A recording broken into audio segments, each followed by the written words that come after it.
IPS అధికారి సిద్ధార్థ కౌశల్ రాష్ట్రంలో జరుగుతున్నటువంటి ఒత్తిడి రాజకీయాలు, తలనొప్పి రాజకీయాలు, రెడ్ బుక్ రాజ్యాంగంతో విరక్తి చెంది తన పదవికి రాజీనామా చేసేశారు.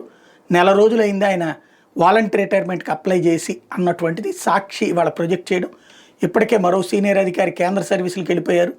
దాదాపుగా ఒక 29 మంది దాకా ఐపీఎస్ అధికారులు ఏడిపిస్తున్నారు. ఒక 4-5 మీద కేసులు పెట్టి సస్పెన్షన్ పెట్టారు. ఇంకో 3 పోస్టింగ్లు ఇవ్వట్లేదు.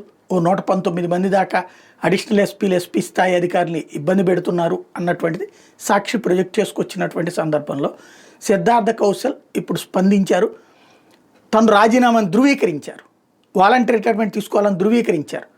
రాష్ట్రంలో నాకు చాలా అద్భుతంగా ఉంది, మంచి పోలీసింగ్ చేయగలిగాను, ఇక్కడ ప్రజలు నన్ను మనసులో పెట్టుకున్నారు, నేను ఈ రాష్ట్రం నాదిగా భావిస్తున్నాను, కాకపోతే నా కుటుంబ కార్యకలాపాల కారణంగా నేను రాజీనామా చేశాను, నా కుటుంబంతో వాళ్ళతో ఉండాలనుకుంటున్నాను, అందుకోసం ఈ రాజీనామా చేశాను, దీంట్లో ఎట్లాంటి రాజకీయ ఒత్తిళ్లు లేవు, లేదా ఈ పేపర్లో ఫోకస్ అయిన సెకండ్ యాంగిల్ కాదు అన్నటువంటి ఆయన ఆ స్టేట్మెంట్ ఇవ్వడం ద్వారా ఇప్పుడు మరింత చర్చకు వస్తుందన్నమాట. కుటుంబ కార్యకలాపాలు, ఇప్పుడు ఆయన కుటుంబాన్ని ఇక్కడికి తెచ్చుకుంటే ఎవరొద్దంటారు? ఇప్పుడు మిగతా వాళ్ళు అనేక మంది ఐపీఎస్లు వేరే రాష్ట్రాల నుంచి వచ్చిన వాళ్ళే కదా, మన రాష్ట్రం నుండి వచ్చిన వాళ్ళు ఎంతమంది ఉన్నారని. అలాగే మనోళ్ళు ఇతర రాష్ట్రాల్లో బతుకుతున్నారు కదా. కుటుంబం కోసం గడపాలి, కుటుంబంతో గడపాలనుకుంటే అంతకు మించిన ఛాన్స్ ఇంకోటి ఎక్కడ ఉంటుంది. కాబట్టి మరింత చర్చ జరుగుతుంది.